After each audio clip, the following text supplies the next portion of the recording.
Olá, eu sou Juliana Abruzio, sócia de Direito Digital e Proteção de Dados do Machado Meyer Advogados. Nós estamos aqui no State, um local, um hub de inovação, para falar com Mário Almeida, é nosso convidado para o primeiro episódio da série Direito Digital e Inovação nas Empresas.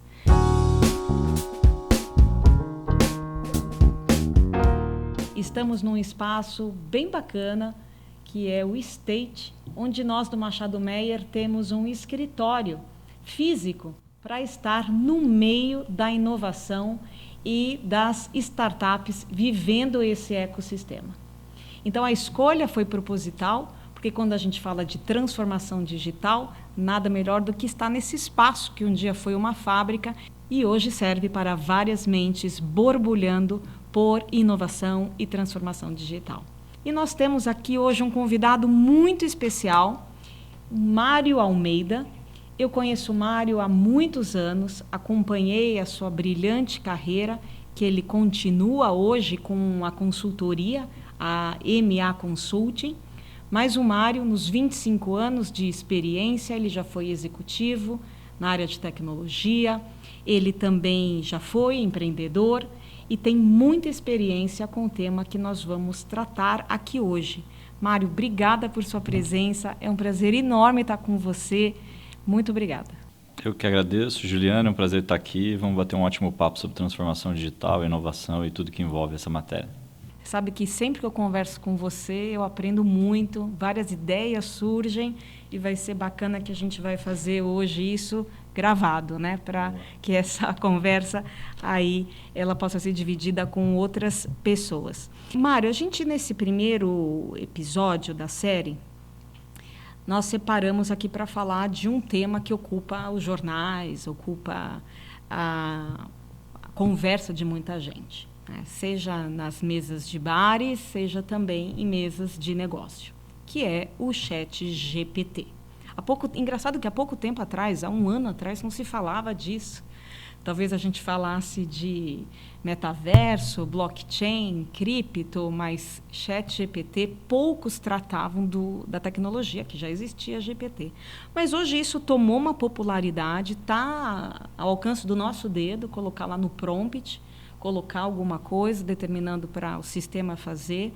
E eu queria ouvir de você, na sua perspectiva, a internet nesse sentido. A gente tem viramos, então, um espaço de domínio público, né? Porque todo mundo pode ir lá colocar no prompt, fazer um pedido. A gente tem, então, essa permissão de tudo podemos, ali colocamos, tudo vai ser dividido em domínio público?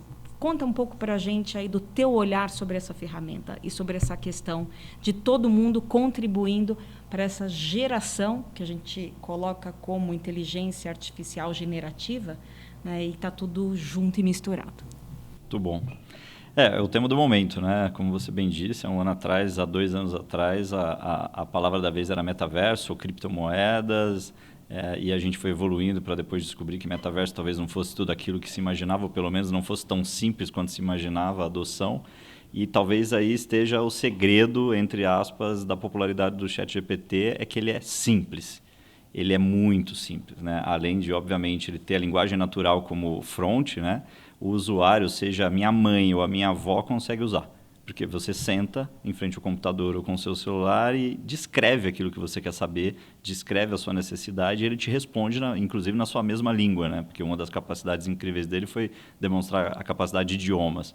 Então, talvez, ao contrário de metaverso, onde tem uma tecnologia embarcada muito complexa, onde tem um device muito complexo, de uma usabilidade nada natural a priori, ou pelo menos até o momento, o ChatGPT não. Ele funciona em linguagem natural, ele fala a sua língua e ele está ao alcance literalmente da sua mão. E, obviamente, isso tem toda a explicação por trás de 1 bilhão de pessoas usando ele muito rápido, né? Quando você olha o gráfico de adoção dele em termos de usuários, ele ganha a corrida de qualquer das outras plataformas tecnológicas, mesmo as mais populares como o TikTok, por exemplo, porque em 2 meses ele explodiu o número de usuários, em tempo de uso, em maneira como as pessoas usam.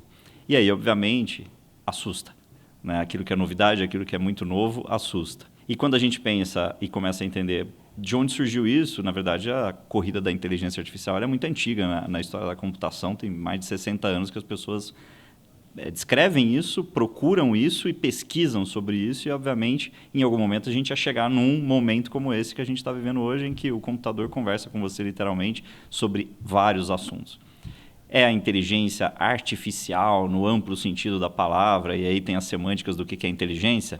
Não, ainda não. Vai dominar o mundo? Provavelmente ainda não, né? Ainda não. Mas é muito poderoso. E um dos segredos por trás dele é justamente o treinamento. Então, quando a gente olha ali e pede uma receita, pede um caminho, pede uma correção de texto, né, falando dos usos mais comuns que as pessoas têm feito, ele busca, na verdade, em mais de 180 bilhões de parâmetros que estão embutidos ali, pelos quais ele foi testado e treinado durante muito tempo. E treinado significa treinar mesmo, ou seja, ensinar para ele o que é sintaxes, o que são contextos, o que são datas, o que são números, a diferir moeda de números, né, que não são moedas, a falar de países, de geografia, a tags, né, muito ali ligadas, obviamente, à arquitetura em que ele é montado, que a gente chama do LLM, né, que são o modo como você treina uma máquina para ela que se comporte como uma inteligência. E dentro desse contexto de mais de 180 bilhões de parâmetros, obviamente que ele ficou muito bom.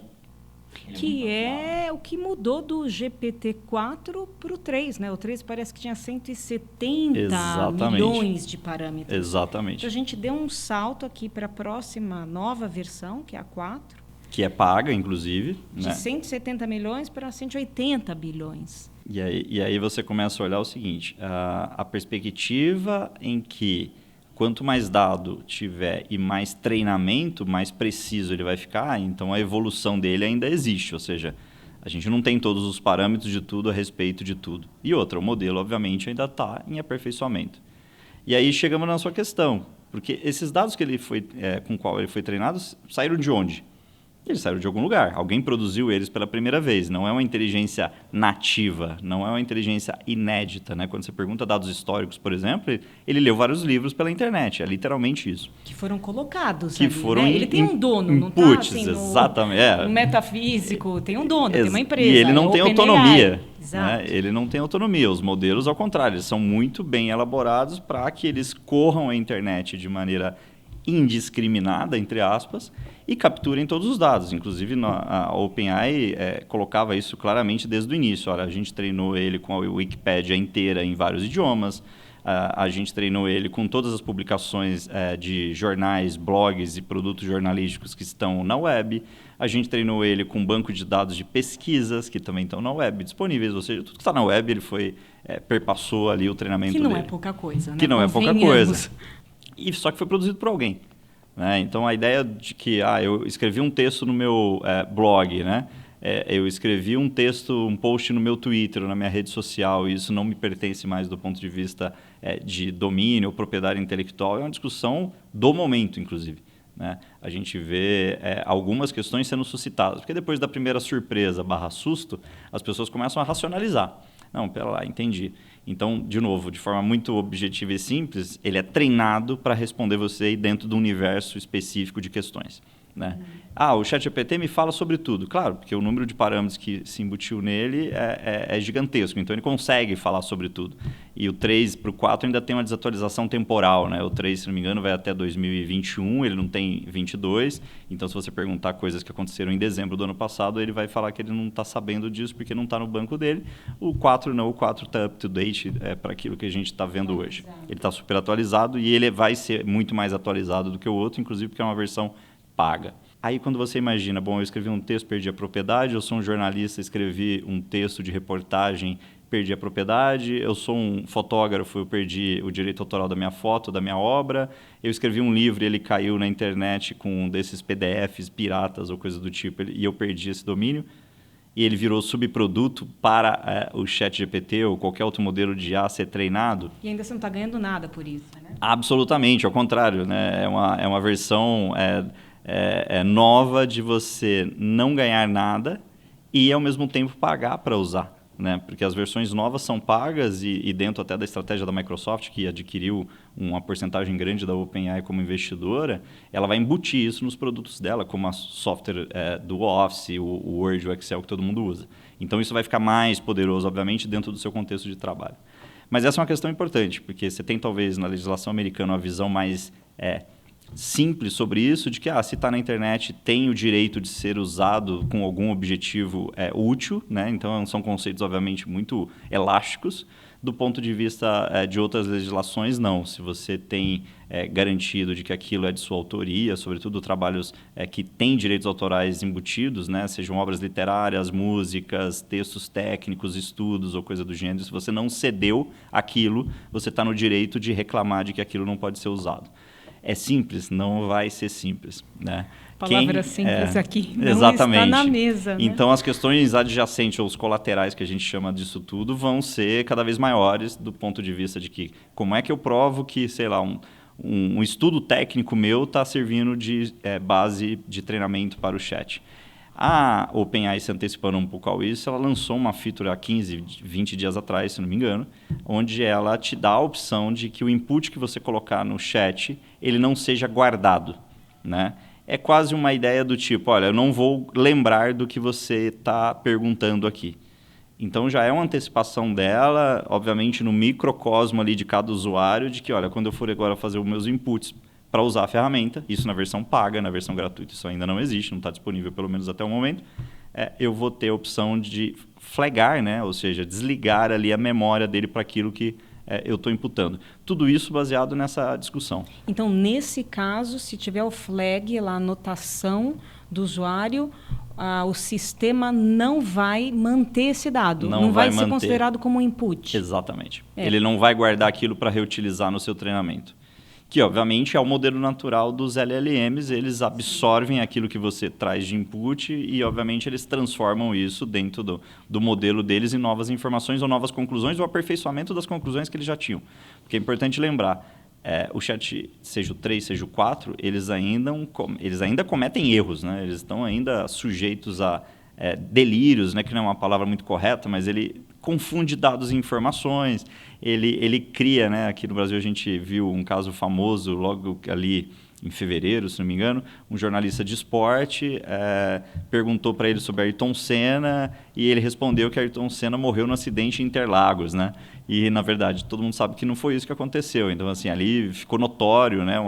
Uma informação de, obviamente, muito tempo atrás, mas que ele se confundiu, literalmente. Ele buscou parâmetros, não é que ele pensa, né? Ele busca parâmetros próximos daquilo que você perguntou e ele junta para te formar uma resposta. E, obviamente, às vezes esses parâmetros estão errados.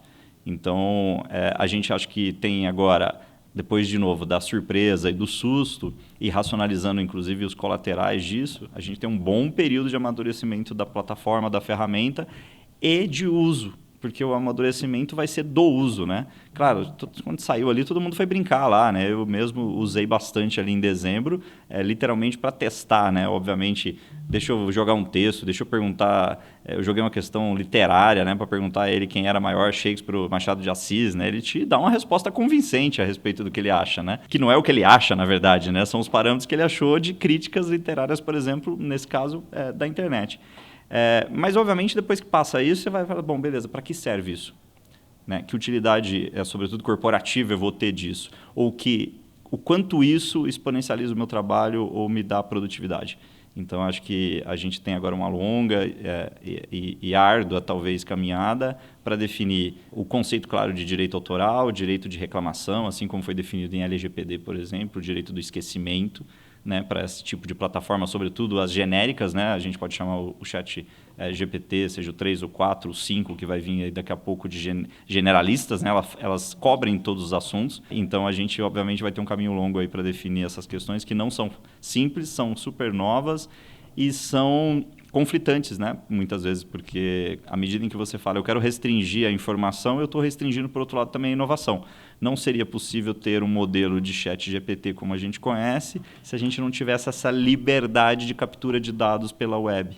Ele teria muito menos material e insumo para ser treinado, obviamente ele seria muito menos bacana de se usar. Então, o potencial da ferramenta é diretamente relacionado ao número de inputs que você consegue colocar para ele treinar. Bacana, é quase que um paradoxo, né? Você depende de informações.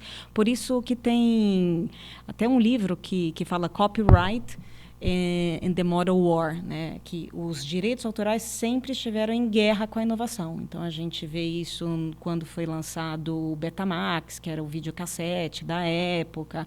Você sempre tem essa guerra do direito autoral com a inovação. Mas a inteligência artificial, ela é oca. O combustível desse sistema é o dado. Né? Sem o input, não vai ter essa entropia algorítmica para você ter, então, o resultado, aquele output. Então, quanto mais dados, por isso que é interessante, você disse que a curva aqui de usuários, né, disparou, isso acaba que retroalimenta o próprio sistema, o tornando ainda mais poderoso. Porque é a partir dos dados que a máquina ela vai podendo fazer as correlações. E aí a gente consegue ver o valor daquela frase without data, there's no AI. Né? Assim, só existe realmente inteligência artificial com o dado. E aí você falou muita coisa, vários assuntos dentro desse seu comentário. A questão de domínio, né, de direitos autorais é um ponto muito importante. E nós, advogados, a gente tem visto realmente esse desafio, porque a lei ela não está mais dando conta de todos esses usos e reusos e transformações de um modelo que existe há muito tempo, mas que no dia a dia, com a tecnologia, a nossa lei precisa ser repensada. Então, hoje a gente tem uma lei que é bastante defasada no Brasil, né? A Lei 9.610, de 98, ela precisa ser modernizada. Você mencionou nos Estados Unidos, a gente tem o conceito do uso legítimo, do fair use. Né? Então, tem alguns momentos, e até a gente tem isso na lei brasileira, mas de uma forma muito mais restrita. De fato, como você mencionou, nos Estados Unidos eles trabalham com uma cláusula aberta do fair use. Nós não. Nós temos uma questão aqui muito restrita e quando exatamente prevista na lei. E não dá para a lei prever todos os usos que vão ser feitos. Então, a gente precisa de fato, olhar para esse sistema, né, dos direitos autorais, aqui em termos de regulação. Você mencionou a questão também da black box, né, da explicabilidade, você mencionou a LGPD. A LGPD, que é a Lei Geral de Proteção de Dados, traz no seu artigo 20 esse direito de revisão de quando a decisão ela é automatizada, ou seja, ela é feita por algoritmos. Ou também, no seu parágrafo, traz o direito à explicação. Então, além de rever, por exemplo, então, o sistema algoritmo determinou no contrato de seguro o determinado parâmetro, ali, de acordo com o perfil do envolvido. Eu posso, eventualmente, me sentir prejudicada, até porque o algoritmo também tem viés, né? Os bias, com certeza, né? Com certeza. As normas ISO até têm uma regra, uma norma específica para você aplicar na tua empresa, no teu sistema certificado, para você ter aí um sistema de inteligência artificial que não tenha vieses, não tenha bias. Então, eu posso pedir, voltando à LGPD, posso pedir o direito de revisão e, eventualmente, o direito à explicação, guardado os segredos de negócio da empresa. Mas tudo isso é muito complexo. Por quê?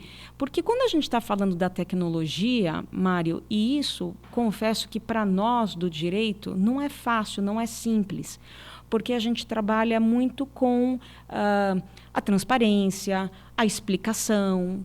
É preciso conhecer, né? A gente até tem um nome, o processo de conhecimento. Então, você leva ao conhecimento do juiz para que ele tome uma decisão numa determinada contenda, lá quando duas partes não estão concordando. Agora, quando a gente foca na inteligência artificial, nós vemos que não é a empresa que não quer necessariamente expor, explicar, abrir, mas a própria tecnologia tem essa característica inerente dela, que é essa opacidade, essa característica de black box. Né? Então, muitos até pensam, não, mas a questão de black box é só ter uma... Eu vou aqui forçar, mas não seria incomum ouvir isso. É só ter uma ordem judicial, mas não há juiz, não há ordem judicial que vai fazer deixar de ser black box, porque a opacidade ela é inerente. A inteligência artificial, da forma que nós temos hoje, com as redes neurais, que é a famosa deep learning, nós temos a inteligência artificial não supervisionada. Tem um momento que os seus caminhos não são explicáveis. E isso se desdobra em outras questões de responsabilidade. Quem é que vai eventualmente indenizar por um prejuízo, por um dano? Você pode falar um pouquinho dessa questão da tecnologia black box? Talvez uma das vertentes mais disruptivas de toda essa história. Porque ao momento em que a gente olha só o output, ou seja, aquilo que eu posso fazer com o que há de novo em termos de recurso, tá ótimo. Porque todo mundo, obviamente, sempre vai olhar para o lado bom da história, né? Ou seja, com capacidade infinita de processamento, eu consigo, né, processar muitos dados muito mais rápidos, com muito mais precisão de cálculo. Eu consigo fabricar vacinas mais rápido, por exemplo. Né? Uma das questões da vacina era essa. Né? A gente tinha capacidade computacional para gerar vários testes em muito menos tempo do que tinha há 10 anos atrás. Mas eu também, com mais capacidade de cálculo, faço bombas atômicas mais rápidas ou mais eficazes. Né? Ou seja, você tem sempre os dois lados. Quando você comenta dessa opacidade, ela é inerente do sistema. Porque quanto mais sofisticado fizer, mais autônomo vai ser.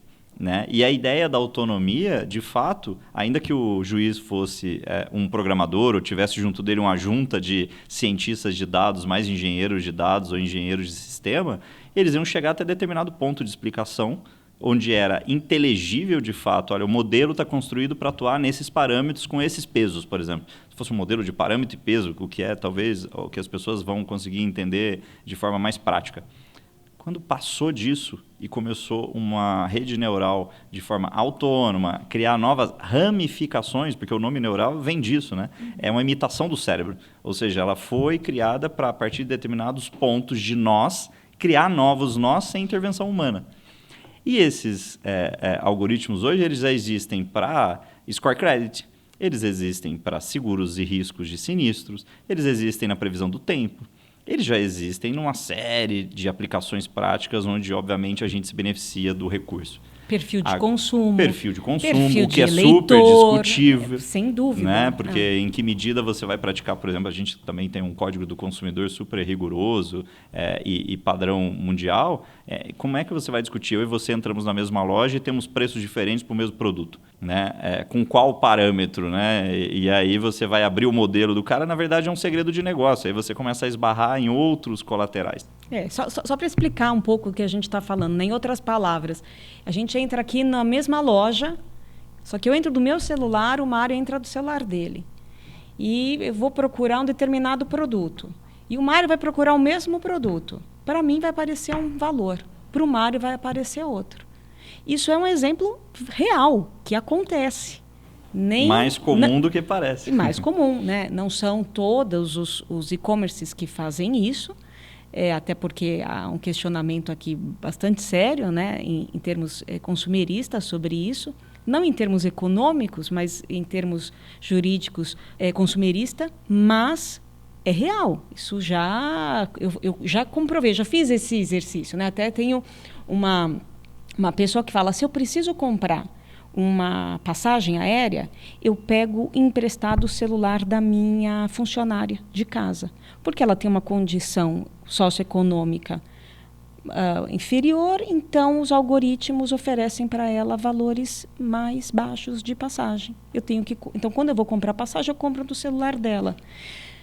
Então, é fato, né? Então, solução contorno. Solução contorno, mas a gente não está contando de um livro de ficção ou de uma série aí de ficção. É o que está acontecendo aqui ao vivo e a cores no nosso dia a dia. Mas, desculpa te interromper, era só para dar esse contexto. Ótimo ponto e para todo mundo entender, de fato, que isso já existe.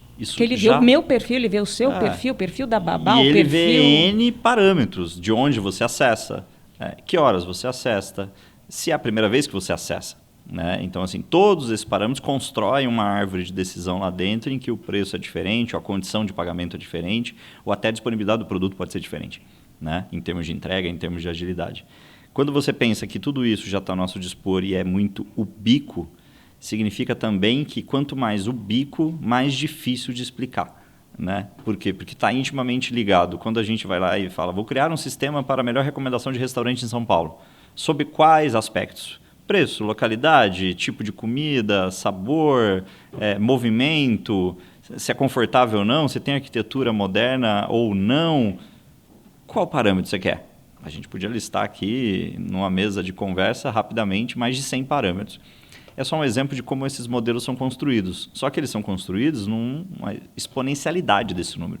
Né? Quando você vai criar um modelo de crédito de risco, quando você vai criar um modelo preditivo para produção agrícola ou mesmo previsão do tempo, você junta tanta informação que chega um momento em que, de fato, você não deixa mais ter controle sobre aquilo. O algoritmo, de fato, coloca peso nas coisas.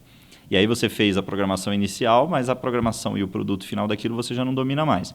E esse conceito de tecnologia é o que faz a gente ter muita coisa que a gente gosta, inclusive, de usar. Do ponto de vista jurídico, é um desafio tremendo, porque daí eu acho que é muito mais o caminho de contenção de colateral do que de explicação, porque você vai esbarrar em coisas como as que você já citou. Você vai esbarrar no modelo de negócio proprietário da empresa, onde você, obviamente, ela vai se proteger baseado naquilo, e você vai basear na incapacidade de ter uma explicação ipsis literis ali daquilo que está acontecendo ou os porquês. Então, talvez a antecipação da tratativa das leis e das novas leis a serem criadas para esse novo modelo de negócio, um novo ambiente de sociedade, ele está ainda por vir, e aí, obviamente, assim como foi com o LGPD, que são tempos de debate, especialistas de diversas áreas, vai ocorrer da mesma maneira.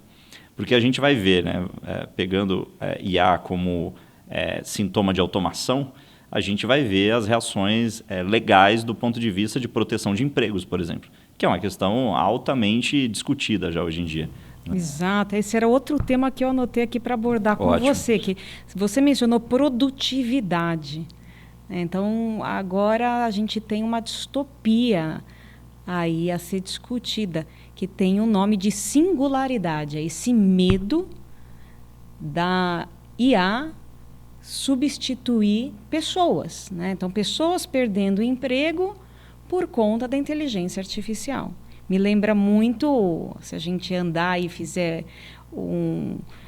correr na história, na linha do tempo, a época da Revolução Industrial, né? Os gritos ludistas de revolta, que a máquina ia substituir o humano, e a gente verificou, olhando em perspectiva, substituiu sim, em muitos momentos, para várias práticas, houve uma substituição, e não há dúvidas que a gente também vai ter essa substituição. Algumas já ocorreram e algumas estão para ocorrer. E dizem que tal profissão, aqui eu não vou mencionar nenhuma para não parecer, até porque não tenho dados mais profundos para fazer aqui essas ilações, mas não é incomum a gente ouvir. A especialidade tal de medicina vai desaparecer, a profissão X também vai desaparecer, a Y não vai precisar mais. E aí, Mário, você que está inserido no mundo dos negócios, como é que você vê essa questão, essa problemática aí que está apavorando muita gente? É mais tempero nesse negócio, né? Mais pimenta, digamos, nesse prato aí. É talvez uma das mais importantes, porque do ponto de vista, seja econômico, sociológico, social, você entende que tecnologia muda a sociedade, obviamente muda. Os últimos 250 anos, obviamente, foram os que mais mudaram. E os últimos 100 anos, tem gente que considera como se fossem os últimos 1000, porque nos últimos 100 anos a gente, de fato, deu saltos muito quânticos a respeito de tudo, de saúde, de longevidade, de tecnologia, em todos os seus aspectos. Ok, quando você pensa que a tecnologia até então ela vinha para produzir-se mais, mas não necessariamente de forma não humana, você tem, obviamente, montadoras que usam robôs ao invés de operários para fazer serviços de solda em automóveis. Mas a visão era de que, olha, o serviço de solda, além de ser super trabalhoso e complexo, ele é perigoso. Então, eu vou substituir por robôs, né? E aí você tem, obviamente, linhas de produção automobilísticas hoje que usam menos de 1/3 do que se usava de operários há 40 anos atrás. Isso é um ponto. Agora, você está discutindo o seguinte, eu vou ter linhas de automóvel sem intervenção humana e carros sem intervenção humana. Então, você está começando a trazer para a pauta um negócio que tem um poder, e a gente tem um relatório super recente da ONU e Fórum Econômico Mundial falando sobre isso. Ambos os relatórios listam o poder de adaptação ou o poder de alcance da IA generativa em cima de um rol de profissões. E algumas lá, e as interpretações obviamente são terríveis num primeiro momento, porque algumas lá tem lá, né, 100%, né, de aderência, né? Então, quando você olha lá e você fala, não, pera lá, eu estou aqui nessa lista de 100% de aderência, significa o quê? Que eu tenho mais 5 anos de essa é a minha profissão empregabilidade, que vai né, ou exato. coisa do gênero? Por um lado, sim. Por outro lado, aquilo está falando, obviamente, de um percentual de potencial, né? Não de certeza, né? De alcance. Então, quando você imagina que talvez hoje um call center ou um contact center tradicional, ele opera já com 30% a menos de interação humana, porque ele já usa chatbot, ele poderia talvez funcionar daqui a pouco, há muito pouco tempo, com 80% de chatbot, automação e 20% só de intervenção humana real. Né? Por mais que a gente deteste falar com o chatbot quando a gente precisa de um serviço de qualquer natureza, a gente quer falar com pessoas, porque obviamente elas entendem melhor o que a gente quer, e quando a gente está com um problema, normalmente a gente está sem paciência. Então você tem obviamente todo esse equilíbrio para tratar. Por outro lado, também quando você tem um problema e sabe o caminho para resolvê-lo, falar com um chatbot ou mesmo com automação num aplicativo de banco, por exemplo, pode ser muito mais agradável do que ter que ir até a agência, pegar uma fila e esperar por um atendimento que muitas vezes não vai te solucionar. Então, a tecnologia sempre traz os dois lados. A empregabilidade é uma discussão muito séria, porque ela vai, obviamente, afetar não só países periféricos, mas países centrais, e, nesse caso, inverte um pouco o ônus, né? Ou seja, os países centrais são as primeiras vítimas, né? Porque, obviamente, lá o alcance da IA e a aplicabilidade dela tende a ser mais rápida por conta dos recursos. E aí, quando você pega uma economia moderna que já está super mecanizada, automatizada, né, algoritmizada, se é que existe essa palavra, você fala o seguinte, agora esse negócio vai ser muito mais avançado e muito mais poderoso do que era. Eu não vou automatizar só tarefas repetitivas ou parâmetros conhecidos. Eu posso automatizar tarefas complexas com parâmetros não conhecidos, que é o poder de tomada de decisão a respeito do contexto. Aí você fala, bom, vai ficar por isso mesmo? A gente vai diminuir em 40% o número de empregos no saldo líquido dos próximos 20 anos ou coisa do tipo? Creio que não. Porque aí entra um outro fator aí que é a resiliência humana para a sobrevivência. Né? Então, assim como neve, terremoto e guerras não dizimaram a humanidade, não é pandemias, né? Não é a IA que vai dizimar, provavelmente. Né? Muito provavelmente a gente vai reagir. Uma das reações, obviamente, é que existe um saldo nessas pesquisas dizendo, olha, a gente está eliminando X milhão de profissões disponíveis ou vagas disponíveis e a gente está criando outras X milhões. Em algumas localidades esse número é positivo, esse net é positivo, em outros lugares ele é negativo. No Brasil, por curiosidade, ele ficou negativo. Né? Mas aí você entra mais a fundo. Não, pera lá, vamos ver a página 2, 3 e 4 dessa pesquisa. Obviamente, ela está levando em considerações cenários estáticos de país, de equilíbrio educacional com automação. No Brasil, a gente sabe, muito provavelmente, algumas camadas não vão ser automatizáveis nunca, seja por geografia, seja por cultura. Né? Se a gente imaginasse hoje um atendimento de varejo, por exemplo, em farmácia, ele poderia estar 100% automatizado? Poderia. Você tem a parte de self-service, que são as prateleiras, e a parte que não é, você podia pedir o seu remédio pela internet e, obviamente, ele entregava para você de acordo com a sua receita. Isso não vai acontecer porque as pessoas gostam de ir na farmácia e ter contato humano. Então, o fator cultural fala mais alto. Né? Ainda que a tecnologia esteja disponível. Agora, isso não deixa de ser uma tarefa também para a legislação, para os reguladores. Por quê? Porque que áreas a gente vai deixar que sejam automatizáveis do ponto de vista radical? Que áreas a gente vai regular para dar um limite? E que limite é esse? Como é que se discute um limite a respeito de inovação? Aí a gente cai naquela questão anterior, né? Ou seja, o que é dado proprietário, o que é dado que deveria estar a serviço de todos, né? E quando você fala de empregabilidade e automação em trabalho, você tem que falar, obviamente, da parte gerenciável disso. Ou seja, qualquer empresa que, obviamente, adote esses critérios ou essas tecnologias, ela vai avançar à frente de concorrentes ou à frente do seu mercado, ela vai ficar mais disposta em termos daquilo que o mercado te analisa.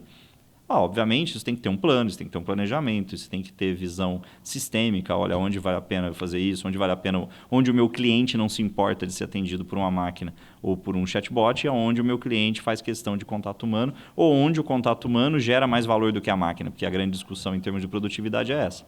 Né?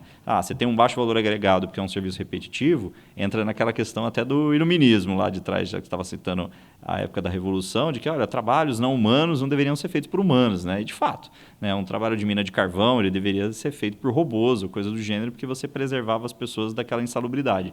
Né? Agora a gente vai olhar isso com um olhar mais moderno, né? Ou seja, cara, um trabalho de... Isso já existe, obviamente, hoje muito comum, né? Os RPAs que fazem conciliação de conta, por exemplo, em grandes empresas, em grandes departamentos de CSC, obviamente substituiu um trabalho que era chato de se fazer.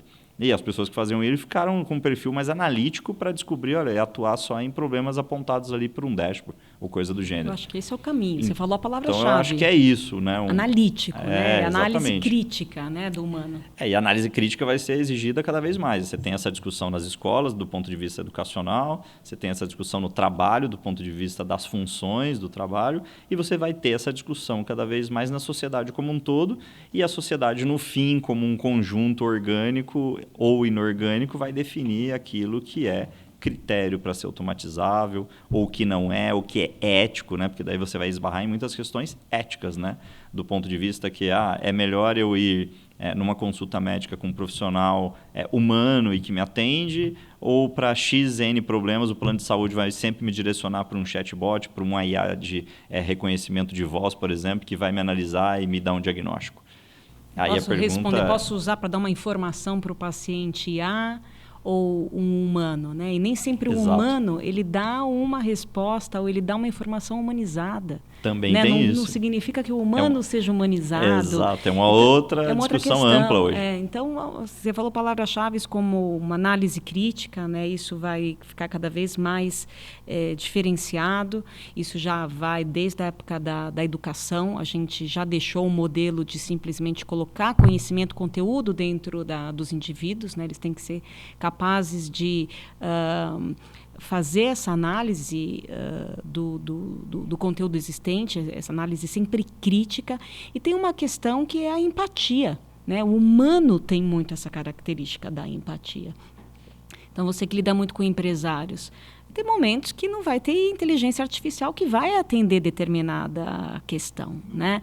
Então, a gente tem que realmente... ouvir com parcimônia essa substituição, esse discurso aí escatológico de que as coisas vão acabar. A questão ética é muito presente, né? Se fala muito em ética algorítmica, ética em inteligência artificial, ética nessa cultura que a gente está vivendo hoje, e o direito, sim, como um instrumento, aqui uma ciência social aplicada, é um mecanismo, não deixa de ser um mecanismo para colocar limites, né, nesses fenômenos sociais, tanto para as empresas como para os indivíduos diante dessa tecnologia. Porque a tecnologia em si é neutra, é o humano que dá uso para ela. Né? Pode ser criando uma máquina letal usando IA ou criando um sistema que vai dar muito mais rapidez no diagnóstico de um câncer, talvez salvando a vida daquele indivíduo. Mas, certamente, nós temos muito mais perguntas do que respostas. Né? A gente está aí no meio do caminho, temos muito a debater na área dos negócios, na área do direito. Foi um grande prazer conversar com você, Mário, nesse primeiro episódio da nossa série Direito Digital e Inovação nas Empresas. Eu te agradeço novamente por ter vindo aqui no State e ter compartilhado com a gente teu conhecimento. Eu que agradeço, bom demais esse papo e vamos nessa. Estou te esperando para o segundo episódio. Nós vamos ter 3 episódios com Mário Almeida. Até a próxima.